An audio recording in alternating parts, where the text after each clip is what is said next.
Welcome to the daily update, where I'll go over the action in the market for Tuesday, October 7th, and we'll see how things look for Wednesday, October 8th.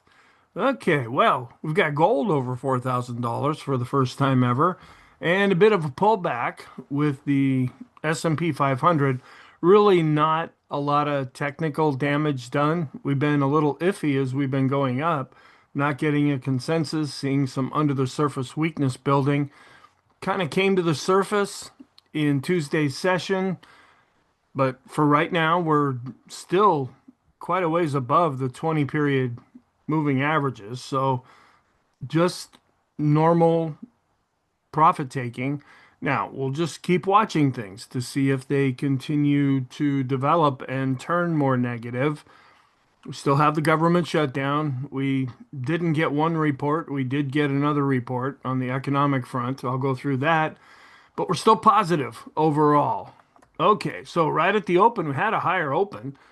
And what I've been kind of seeing, this is not anything scientific, but there's a few people that I follow, and they've been kind of skeptical this whole way as we've been going up. And you can see by our charts, we weren't seeing an awful lot of things all lining up together, even though the market continued to go up.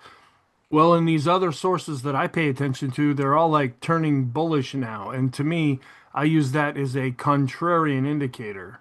And these are folks I respect, and I don't watch a lot of other things. I'm so busy preparing my own stuff, but I kind of tune into some things here and there. I also have a couple of perma bears that I follow just to kind of make fun of because they're wrong 70% of the time. But when they all start lining up, these more respectable resources, that's when I'm like, okay, maybe we're due for a pullback here. So you could kind of almost see it coming. There was some news that came out that the market didn't take all that well, mainly in the tech sector overall. But at least right off the bat, we were looking pretty positive. We had a higher open and we climbed to R1, 67.54. That was an intraday all-time high. Of course, we ended up closing down, so we didn't set a closing all-time high. But that was the intraday high. We set it right after the open. Then we started to go down below the unchanged level to go negative. We dropped below the daily pivot at 67.36. Then we fell below S1 at 67.22. And then we actually dropped below S2, 67.04. But then we've been watching these round numbers. We were able to hold up at 6,700. We didn't see much of a bounce out of that, but we just chopped above S2 to the downside and below S1 to the upside for the rest of the session. We just kind of floated along sideways. We were down 0.38%, not really a big percentage move. We did give back Monday's gain, so now we're down slightly on the week, but not all that big. It looks a little bit more pronounced on the intraday chart because it's more movement than what we've been seeing lately. And one thing that is encouraging, though, we were below average with volume. And so we're going down. We see volume dropping off a little bit. That is generally considered positive. We'll see if there's any more follow through to that. We're still positive on all three time frames, short, intermediate, and long term. Interest rates did come down with the 10-year yield, so that probably helped stocks hold up a little bit better, even though they declined. And all this stuff, the government shutdown, things going on in the Middle East, and of course, Russia, Ukraine. Again, the market knows about these things, of course, but it's not really having much of an impact. Okay, so some comments. Mega caps, tech, small caps, it was pretty broad based, and even the mid caps, they all underperformed. So it was felt more in the mega caps and tech because those are the bigger stocks. And when you're dealing with weighted indexes, they have more of an influence. But everything pretty much went down, but not a lot of damage was done technically here. And gold is over 4,000, just as kind of a side note. Now, we still have the CCI 14 and 20 charts. The StochRSI, Williams percent, or those have dropped off. And so we're still seeing a little bit of positive momentum in the short term here, and then the stochastics also. Intermediate term, we actually had the Aroon going up. Now, this is a helpful indicator because it tries to measure buyers and sellers but sometimes it's late, sometimes the market's really moving and the Aroon doesn't do anything. It's pretty dormant. Well, we have a down day and this actually went up a little bit, and I'll show you that chart. Also, no change with the overall scenario. Now, in Wednesday's session, we're supposed to get the Fed meeting minutes. We'll see if that actually happens or not because of the government shutdown. And the dollar was up. That could have put some pressure on stocks. It's actually turning into a short-term uptrend based on how stock charts analyzes things. And interest rates were down 4.13%, where we had been at 4.16%. And we're back to neutral again as far as sentiment. So we'd actually gone up into positive territory at 57. Now we drop back down here to 53. And we're still positive with our trend. It's still strengthening. We're still above the moving average. We're still above 20 in the short and intermediate term. And with the down day, the bias is negative. And for right now, anyway, I'm changing the momentum to mixed because of this internal churning or rotation that we're seeing that is not really showing. At times, it shows that growth is outperforming value, but it also shows that the market has been becoming a little bit more defensive going back to the beginning of August. All right, the only report that came out that we actually received was consumer credit. That was later in the day, a lot less than expected. They thought credit was going to be up 13.1 billion. It was up 0.4 billion. Last time it was up 18 billion. And then the trade balance, it was not released because of the government shutdown. So here's a chart. Consumer credit on a year-over-year basis is dropping down, and it has been coming down overall.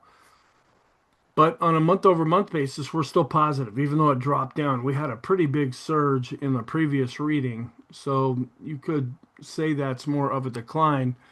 And again, as the economy has difficulties in certain parts of the country, folks are forced to, buy groceries, buy gas, and things like that using credit card, and that can be a sign of things not looking very good.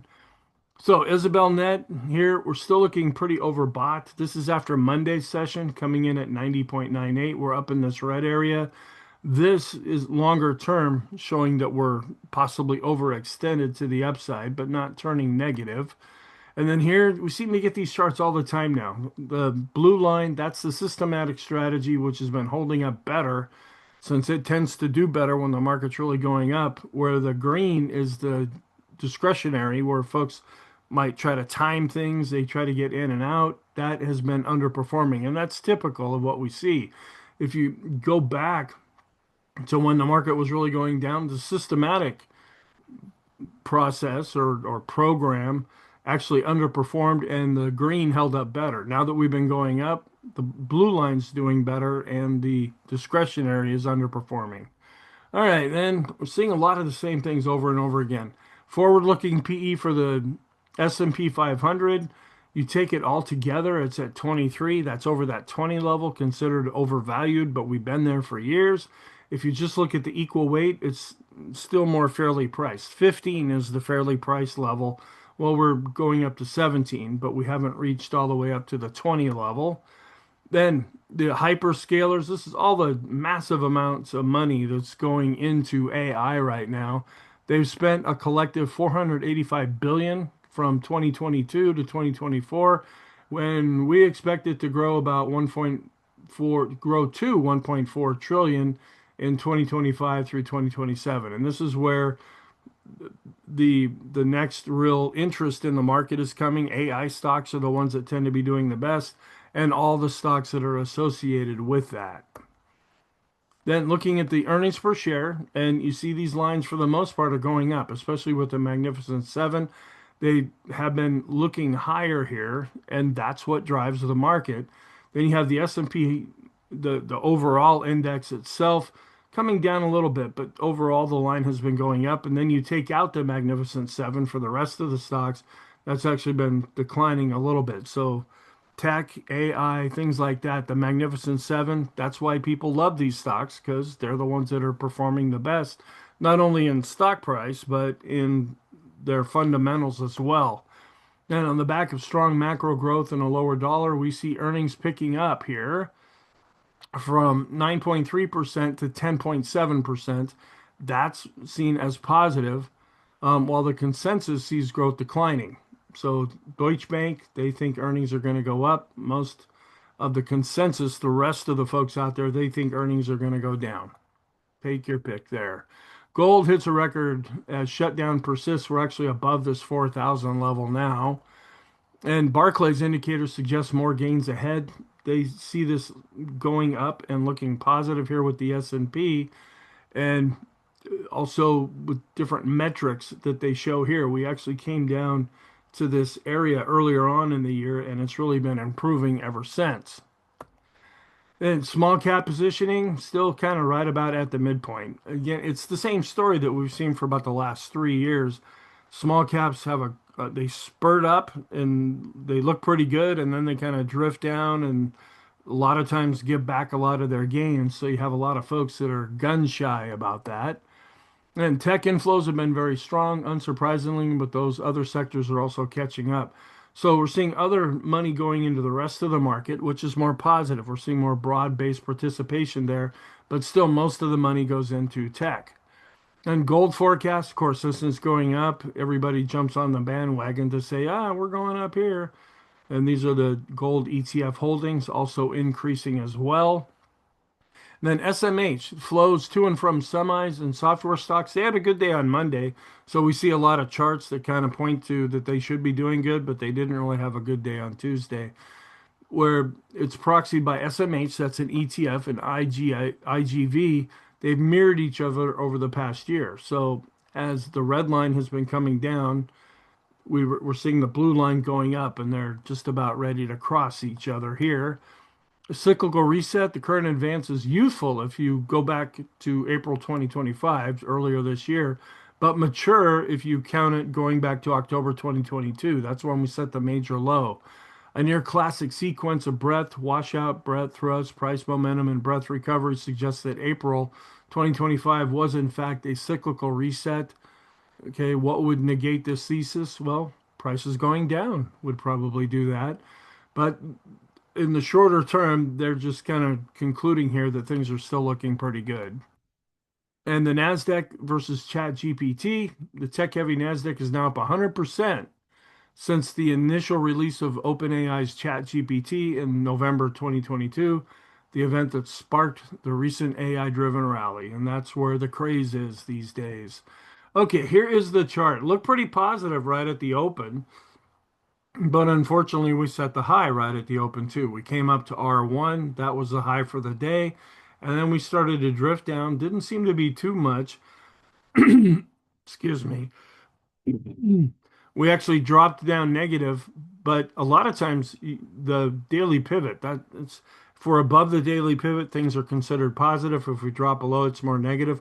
And we didn't spend too much time at the daily pivot. We pretty much dropped down, and then we had some sell programs kicking in, which took us down below S1. We actually fell below S2, but you notice here we did find some support at 6,700, came back up and just chopped all around. Didn't really show much conviction as the day unfolded. Not a lot of change, a little bit down in the initial overnight session. But again, the futures were strong, and we saw most of the selling actually taking place while the market was open. So we did see a bit of a pullback here, but longer term, we haven't really changed the integrity going back to the beginning of August of both the blue line and the red line going up. Looking a little weaker here, dropping below the moving averages with the intraday growth to value for the S&P. End of day charts, growth was down more than value for the large caps, about even with the mid caps, down a little bit less with the small caps. So we're starting to see a death cross here with the growth to value ratio for the small caps. The index had been going up. We started to level off with the growth to value ratio. Now we've been going down, and we're not doing all that much lately with the small cap index. Still looking stronger here with the mid cap growth to value ratio, but the index hasn't been doing all that much. And still, going back to the beginning of August, this is when we saw a little bit of a pullback with the growth to value for the S&P, still under the 50-day moving average, still above the 200, still in a longer-term uptrend. But this is what we've been a little bit concerned about. If we were still going up with the S&P, we would want this ratio to go up as well. And still at the high end of the rainbow with this growth to value ratio. Saw a bit of a drop off here. Tesla's been getting hit. They came out with an announcement that they're going to have a cheaper car or something like that. And the market didn't like that. They want more expensive cars, which that's the attitude that you take if you're a shareholder here. So we are seeing a bit of a drop down here with the discretionary to staples ratio, but still in a longer term uptrend. And still showing a strengthening trend in the short term, and it's still positive with the green line above the red line. Intermediate term, also the green line's coming down, the red line's going up, but we're still above the moving average. This is still a strengthening intermediate term positive trend. And we were below average with volume, which is a bit encouraging on a down day. And the gamma exposure, we closed at 67.15 to round that up. That's the blue line right here. We're still not quite hitting this blue line anymore if we get to the 67.50 level. And this had been a lot stronger down at 6,700, but this held as support in Tuesday's session. But we're still overall green. We're not going to turn negative with the gamma exposure unless we drop below the 66.30 level or so. And coming up a little bit above the moving average with the VIX, but still well below 20, both with the line chart and bar chart. Not seeing the seasonality. Been showing this chart for a couple of months now. Things have not really been playing out that way. A little bit of a pickup with the VIX of the VIX, the volatility of the VIX coming above the moving average with the bar chart and the line chart. And we're starting to come down just a little bit with the VIX to S&P correlation. This is the chart we've been watching to see some fear coming into the market that the VIX was not really picking up. And this is quite a high reading. If it continues to drop, that may suggest that there could be more of a decline going forward. And we're also turning back up with the VIX and then a 3-month average of the VIX and doing a ratio between the two, where we've been declining pretty steadily here, coming up out of the April lows. Now it's starting to turn back up. A similar thing here. When we look at the volatility of stocks to bonds, the moving average is continuing to go up, whereas the S&P was going up, this moving average had been going down. And turning up a little bit here with the VIX to VVIX ratio, after we had been declining, that was positive, turning up just a little bit. Now, this isn't predicting any kind of doom and gloom. These are just charts that we watch day in and day out just to see is the overall characteristic of the market changing. So we declined a little bit with this fear gauge and we went up with the other fear gauge. So not really seeing a confirmation there. Ticked up a little bit with the daily equity put call ratio, but we're still going down with the 5-day chart, which is taken as positive when this is declining. But we're below this red line, which is showing an extreme reading. Also, this gives a bigger picture context of that same move down that we've been seeing. And up just a little bit here with the 10-day equity put call ratio. But what I've been trying to point out is that we were getting very low readings here, and oftentimes that's when this bottomed out. And if this starts to go back up with any real conviction, that would be more negative for the market. And coming down a little bit, but still getting a very high reading here with the volatility risk premium. It's this chart, volatility risk premium, and then the correlation between the VIX and the S&P. That's where we've been seeing some fear coming back into the market that we're not seeing in the other charts. So advanced decline line did come down, but still looking pretty good longer term, both based on price and volume. Decline, but still above zero with the advanced decline ratio. Decline, but still above zero with the advanced decline oscillator. And a little bit of a drop off since we had that higher open that kicked in a bunch of new highs. So we're still going up with the 5-day chart and the 10-day chart internally there. Shorter term with the accumulation distribution turning a bit negative, dropping below the moving average. Bigger picture, this is still positive. And we're continuing to decline with the chicken money flow, smart money indicator, and we're declining with the chicken oscillator, smart money indicator. We actually saw this go up a little bit. The green line with the vortex, a little bit down with the red line on a down day. This is still positive though.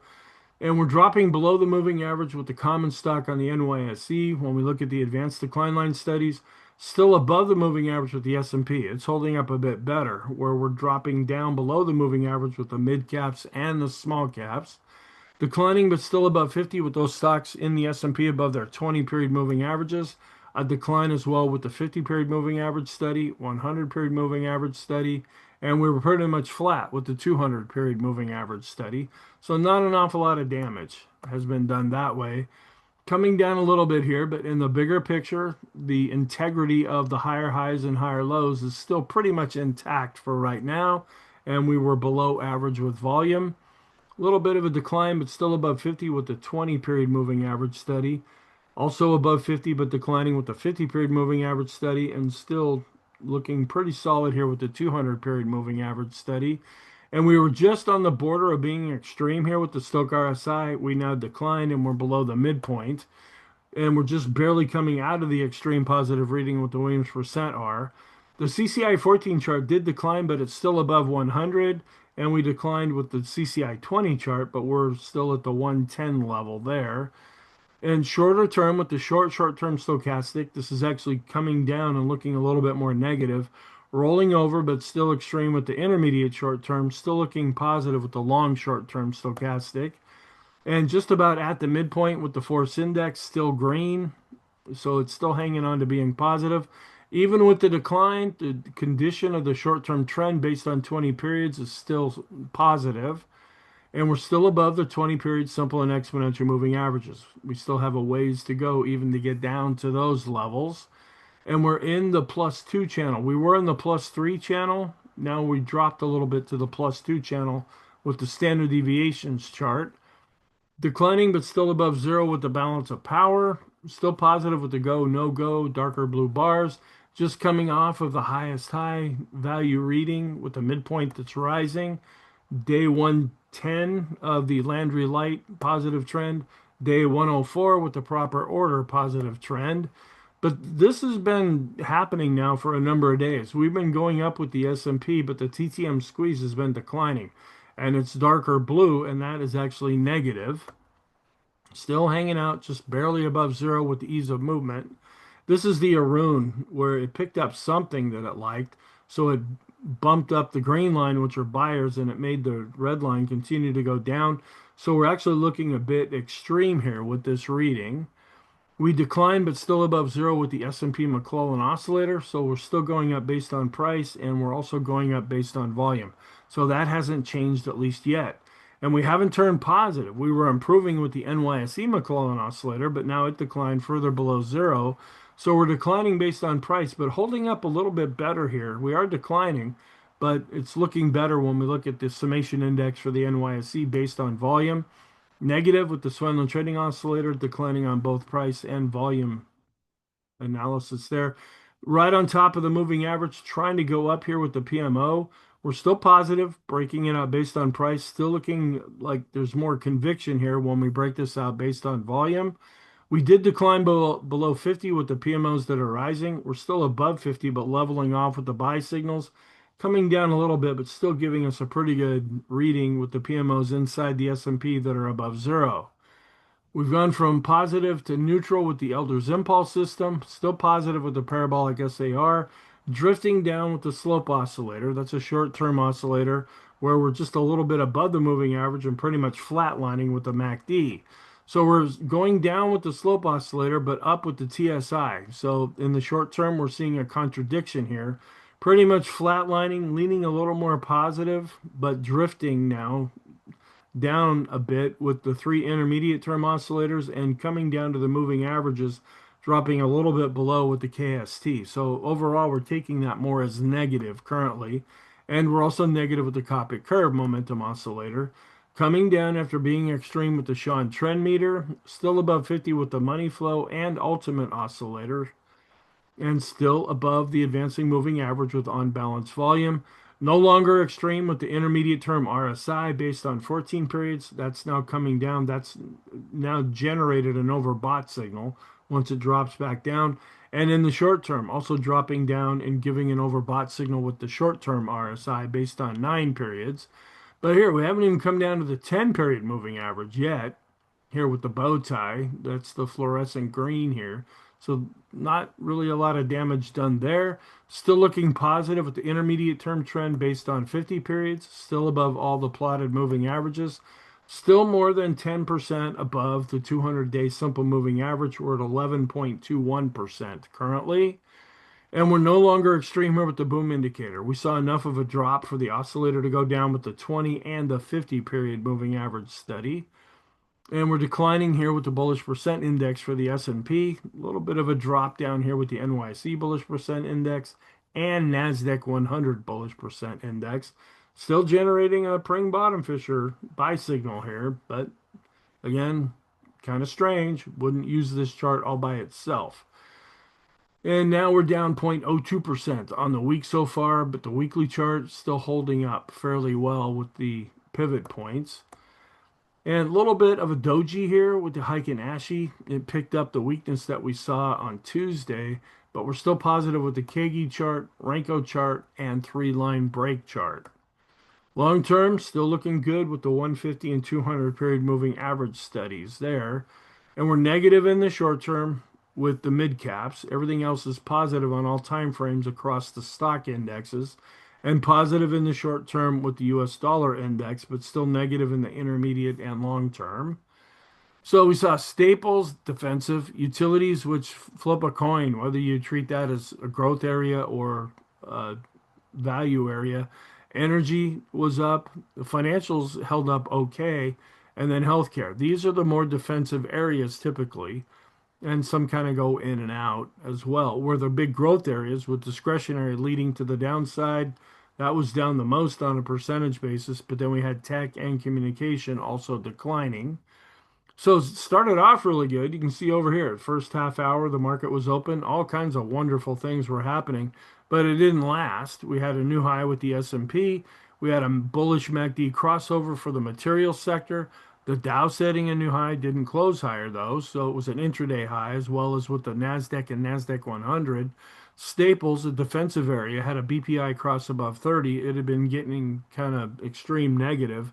Then energy is now crossing below the 80 level with the BPI cross there, and the NASDAQ dropped down to below 22.8. So a lot of red here with the big boxes. Both Google stocks, we had all three, Apple, Microsoft, Nvidia lower. Oracle, apparently they're not making as much profit as they would like everyone to believe with their cloud systems, or maybe it's in there's a little problem with Nvidia too. It's like, okay, yeah, we've got a lot going on here, but we're not generating as much money as we might have been leading to believe with all of that. And then the Dow, after coming up to this R1 pivot point, that was the high, and we've been pulling back, even though in the bigger picture we're still positive. The diamonds have gone from positive to neutral with the Elder's Impulse system, dropping down, but still looking pretty good in the bigger picture with the NASDAQ, and changing over to neutral and dropping down, but still looking pretty good here with the NASDAQ 100, and also turning to neutral. And the momentum still right on top of the moving average. So it hasn't officially crossed over negative when we look at the momentum for the NASDAQ one. Excuse me, the NASDAQ 100. And here we go again. We came up here with the small caps, dropped down, came back up, hit this R1 pivot point, and now we're actually dropping down below the pivot point as well. But in the bigger picture, we're still looking okay with the small caps. Looking a little bit better here, even though we did decline with the Russell 2000 small caps, and going from positive to neutral with the Elder's Impulse system for the small caps. Mid caps just going along sideways, not really moving all that much.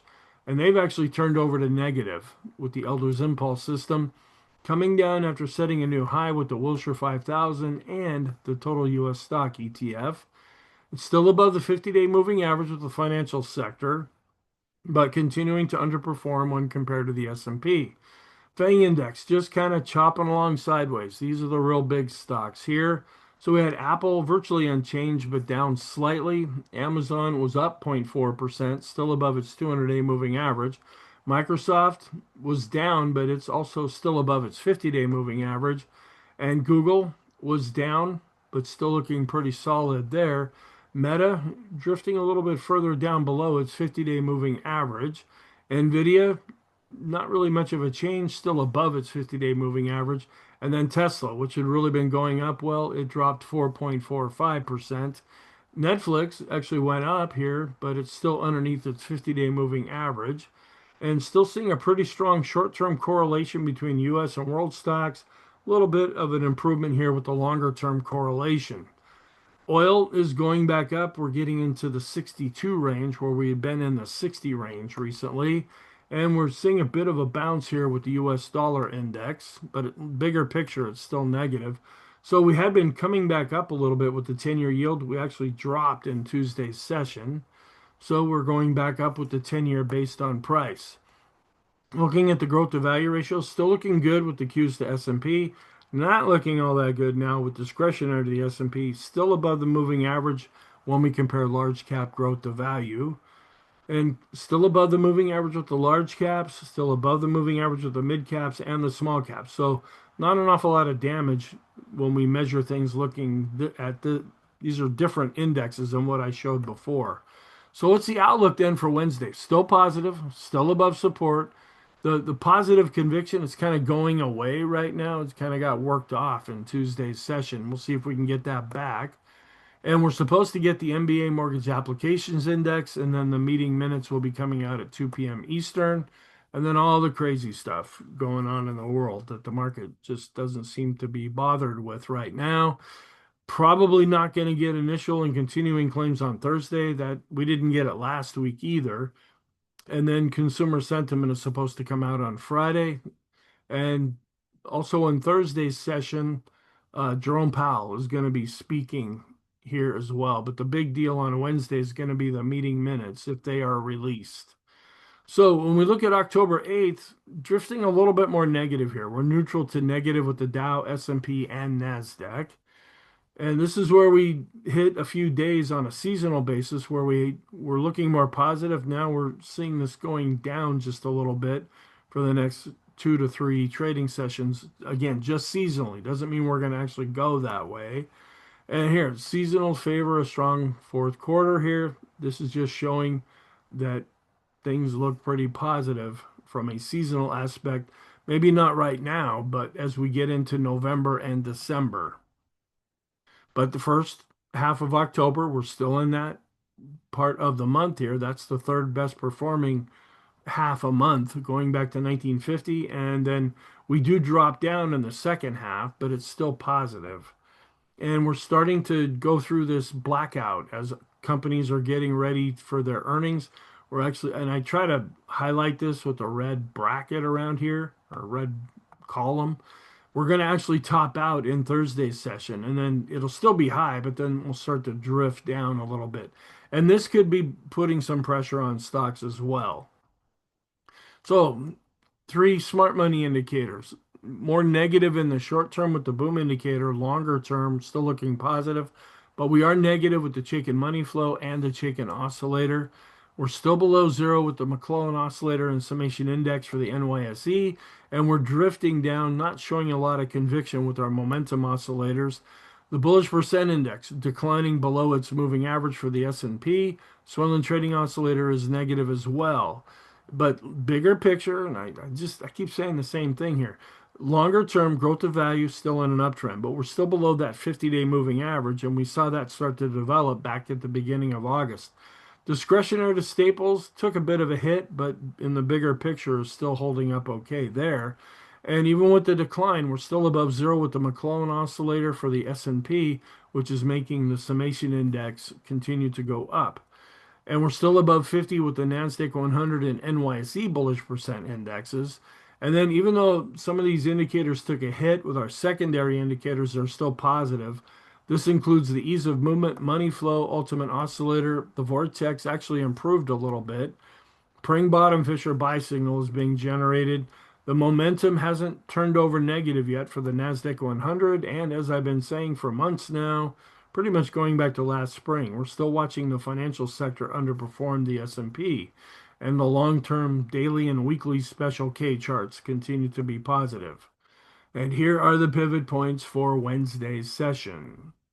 So our conclusion, really not a lot of change here. We're still above support even with the decline. And we're still going to be watching the 20-period moving averages, seeing a bit of a work off here, the positive conviction that had been developing. And we're seeing some areas of strengthening and weakening in the intermediate term. And even with the decline, we're still more than 10% above the 200-day simple moving average. So we've been keeping an eye on that. Thank you. I hope you found this helpful. I hope you have a wonderful day, and I will talk to you in the next video.